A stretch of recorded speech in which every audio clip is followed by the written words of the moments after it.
I never thought this is how I would come back to my YouTube channel, but I guess I need to vent. For the past like 8 months or 9 months now, I've been in a real big creative slump. It's been really hard for me to create despite having a really strong desire to create. And I think kind of the point of this video is just to see if anyone else relates to this or anything like that, because I want to kind of just there's just no way I'm the only one who feels this experience. Like, I'm kind of saying this experience is not unique to me. Okay, to kind of just lay out the groundwork, because I know for sure some of you guys have had this experience. So you're a small YouTuber, maybe you know what to do with your channel, maybe you don't. But either way, you're looking for advice. You're gonna search up in the search bar like, oh, how to grow my small YouTube channel or whatnot. And so a bunch of videos show up and you're gonna click like, I don't know, the first or second one, the ones with the most views most likely, or whatever the algorithm is pushing. And it's gonna be this guy and he's gonna be telling you how to grow your YouTube channel and how he had the same personal experience and the tips and tricks he did.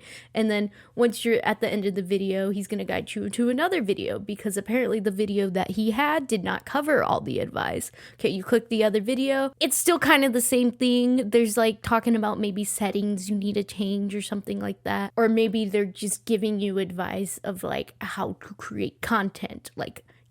And basically to sum it up, they're gonna say, just do it, just create. Okay, that's awesome. Yeah, no shit, Sherlock, just create. I wanted to kind of highlight this because these people that you typically, when you watch them, sometimes this is not the case, but with what the algorithm pushes, these people's content relies on your struggle, if that makes sense. Not necessarily in like a malicious way, but they know a small YouTuber is going to be looking for advice.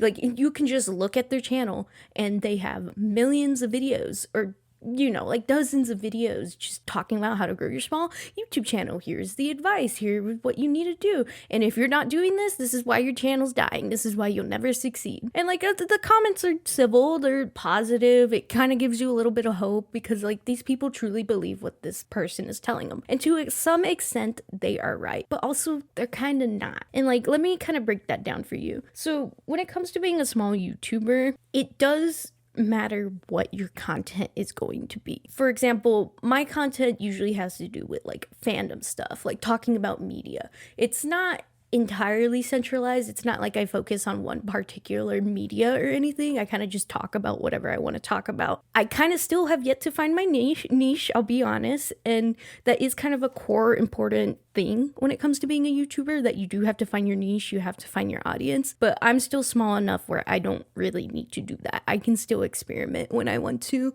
and see what works out for me. For them, the advice you are seeking from them is their niche. That is their content. That is what they are making a career. And you can tell because they've been doing it for years. They've been pumping out videos like this. And like, listen, I've been doing this unfortunately for like 5 years now, and I still haven't taken off. So just like trust me on this. These guys have been doing it for as long as I've started YouTube. Since I was a high schooler in sophomore year, these guys have been doing this. And there's a lot more like new YouTubers who specifically where this is their niche also. But at least with those guys, like when I was in high school, they had a lot more effort in their videos. Now the guys that make this sort of content, usually it's just gameplay and them just like talking to you. It's literally low effort. They just throw in a gameplay clip and then they're just talking for like 20 minutes straight and lecturing you how to grow your YouTube channel and telling you, again, to sum it all up, all these advice channels, they're going to tell you the same thing. It's just do it. Like, it's just, they're going to tell you, just do it. Just do it. It's that easy. Just do it. And, we got to apply a lot more nuance, because yes, they are right. Getting started is like one step closer to wanting to pump out your content. Depending on what your content is, you have to do a lot more effort. If you're a gameplay channel, yeah, you can just do it. You can just hit record, play a game, commentary, boom. But for them, like, again, like what I'm trying to say is like, since their niche is, I'm not going to say it's predatory, but it kind of is. They rely on struggling small YouTubers to seek out advice to them. And then that's how they grow their channels. Obviously, like, not everyone who watches them is the next big YouTuber. Another thing, like, to highlight, most of these YouTubers where you are seeking advice from them on how to grow your small YouTube channel, they're businessmen. This is just business to them, and they are going to talk to you like a businessman. There's a reason why that type of talk works. There's a reason why people get rich off that. It is a particular talent to be able to talk like that and to get people to listen to you. That advice they're giving to you, they're kind of just pitching their business. That's what it is to them. Their advice giving is just business to them, and that just feels like inauthentic. I am saying this as a small YouTuber and realizing, like, after a while, those are their tricks. That's how it was. And, like, you can still take something valuable from the stuff they are talking about. Don't get me wrong. You don't have to listen to other small YouTubers, because clearly we're small YouTubers for a reason. And we just haven't hit our gold. And we may never hit our gold, unfortunately. But you do have to take in mind, like, those videos you're consuming to some degree are slop. It's slop. Because in the end, it should be about what you enjoy creating. You shouldn't follow the algorithm unless that's what you want to do. If you want to like study the algorithm and make content that's like really popular right now that has to do with like what the algorithm is pushing to new viewers, go ahead, go for it. But when it comes to being a small YouTuber, it really should just be about what you want to create. You can follow all these advice videos and whatnot, but in the end, that's not really going to help you, because in the end, it's not about chasing the views, the likes. You just gotta create. And that's I'm not gonna lie, I'm kind of a hypocrite here, because there is a part of me, I do this because I do want people to hear what I have to say. I do want people to see what I make. But that being said, you're not gonna get a fulfilling experience unless you're doing what you like. I say that, some of us, we do want to create, but we don't know what we want to create. We have an idea of what we want to create, because I just know I can't be the only one out here experiencing that. Technically, I know what I want to do. I have 3 to 4 whips, it's like script writing videos I want to do, but it's a matter, I guess, of actually doing it. And I'm not meaning like just do it. It's more like I need to find the focus, I need to find my resources, and sometimes that is not easy, especially if I'm talking about a topic that, yes, while I'm still pretty knowledgeable of, I want to be careful and make sure I'm not misinforming. Either way, like, there's no way for most YouTubers to escape that. Unless you're some big YouTuber with like a huge team that helps you with your credibility. Small YouTubers like us, we have to be careful, and most of the time we are going to make a mistake. I'm not perfect. I already know that. My generative AI video, that was a passion project, and admittedly that just kind of just line up to what like my main college essay I was doing at the time. So I was kind of just knocking 2 birds with 1 stone there. I made mistakes in that generative AI video. I still like a lot of what I discussed in there, but specifically there was when it came to the Genshin Impact community, I shouldn't have said anything about that. I don't know enough about Genshin to really speak on it, and I went off one video of a voice actor who's in that game that was suffering from the strikes, and that was that. I should not have talked about Genshin, and I will admit that was my fault. Another thing, it's kind of like a realization I really had to come through, but like, I say we are content creators, like us small YouTubers are content creators, but some of us are really just editors. Like, we don't have presentation. And I'm saying this as someone who's a faceless YouTuber who has to rely on like a lot of B-roll footage to kind of take up my video instead of talking in front of a camera. And, you know, a lot of YouTubers do that because admittedly that is the more seamless way to edit. It makes the editing process a lot easier. It's the reason why a lot of YouTubers can pump out more content, because they're just sitting in front of a camera and they're talking, and them talking and their presentation can carry the video for the most part with only occasional B-roll. For someone like me, I'm just not that type of person. I'm not about presentation. I am admittedly here for the editing. That's what I enjoy. I enjoy editing. And that's what makes kind of like this whole thing hard, is because,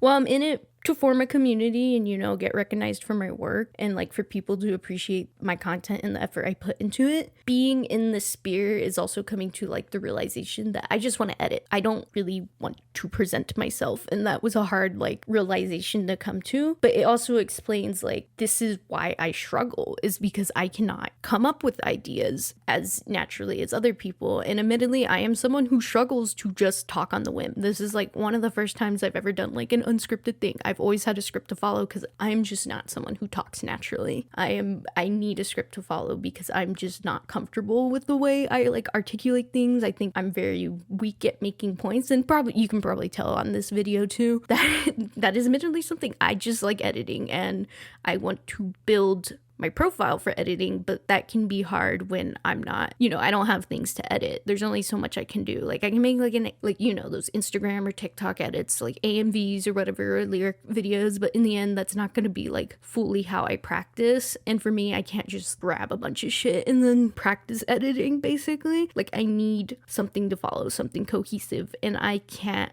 do that for myself. I can't make a video for myself that I can properly edit, if that makes sense. And that is me coming to that realization. I know my last video did the best numbers I've ever gotten on a video in a really long time. That was more impulsive video. Like when it came to the script on that one wasn't as like organized as my usual videos, and that did like inspire me for a bit. But as I was working, because I had this whole intention of covering like a Dead by Daylight like lore video, and as I was like, I spent a good chunk of time on that script. In fact, like I'm gonna check right now how many words I have on it as a draft. Like this is still one of my like second or third draft here, but hold on, where is it here?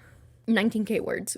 Yeah, I spent such a decent amount of time on that video, that script, not even that video, that script. It was that script writing, like I lost my momentum pretty much a few months once I started that video, after my previous video took off. And I kind of realized it's just because it's not necessarily like I don't have a passion for Dead by Daylight or anymore, but like I realized kind of halfway through I'm not someone who can talk for that long. Does that mean like I'll never do a project like that anymore? No, that doesn't mean it. It's just like I realized kind of also just how directionless I am. I don't have a knack for this thing. And just because I don't have a knack for that thing doesn't necessarily mean like I won't try, like, but admittedly it does, like, as I was working and I put so much time and effort in this video, I did lose my momentum. The script, I did get, like, I got burned out. And as I kept writing, and which this is normal for the drafting process, it became something completely different than from what my original intention was. And when this is another thing, it's like, if you are not working on a video fast enough, depending on what your topic is, something can change. And like this happens for big YouTubers if they're talking about a really hot topic at the time. Anything can change on the whim as they're producing it. I guess in my case, like I'm working on, like I was making a video about a live service game, and specifically talking about the lore. As I was working on it, a lot of things during this live service game was changing, and it kind of killed my momentum there because I didn't like the changes, and that's kind of what like shifted the direction of the script.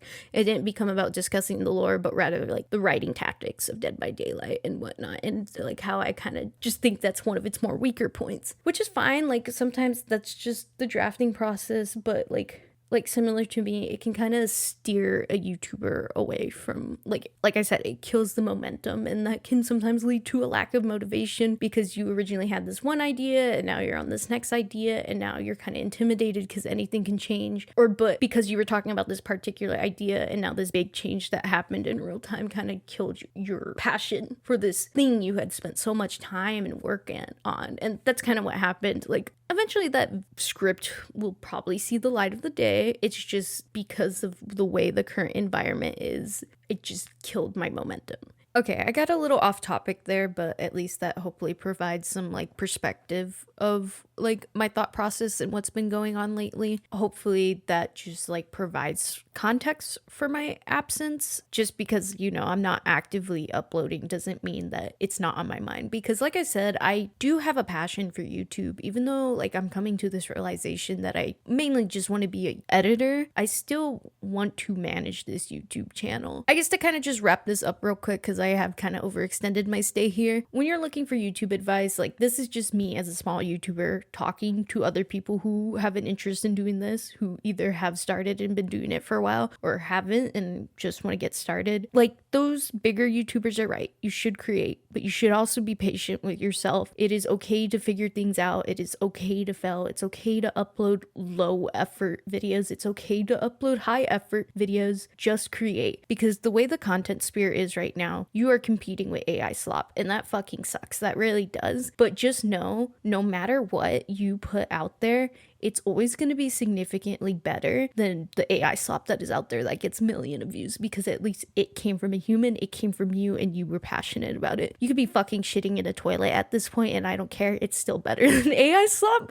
But yeah, and I'm just gonna say this: if you have somehow made it to the end of the video, thank you for listening to me. If you're gonna still watch videos where people give you advice how to grow your YouTube channel, the main things that are gonna show up is 1, audio is everything. Make sure you have a good mic, make sure you have a quiet space, prioritize audio, that is like 50 to 60% of your video. 2, you don't actually have to be a great editor. I know I went on this whole thing how I have a passion for editing, but like I said before, some of these people giving advice are just talking into a mic and putting on on Minecraft gameplay. You just figure out what you want to do, and there you go. You don't even have to be a great editor. 3 is just like keep creating, be consistent. Not even necessarily be consistent. I mean, you can look at the videos on my channel. I do not have a consistency, but I still get, like, for a small YouTuber, like, I still get okay views. Don't feel deterred and pressured just because you go on a hiatus or you're taking too long to upload your next video. Because either way, no matter how long you take, when you upload the next time, someone from your previous video that was maybe uploaded 10 months ago to a year ago will come back and watch you and celebrate you and welcome you with arms because they are here for your content. So never let like a gap between each video like intimidate you. Just create, and that is okay. It doesn't even have to be good. Just put something out, and that is okay. And I know I'm being kind of a hypocrite here, but I'm also coming to, like, I'm making peace with the fact that I need to be more patient with myself. I need to stop pressuring myself and thinking everything that I put out needs to be 100% perfect. That is what's killing my passion, myself, my doubts, my insecurity. And as long as you are creating, that's what matters. As long as you are satisfying your itch, that is what matters. Okay,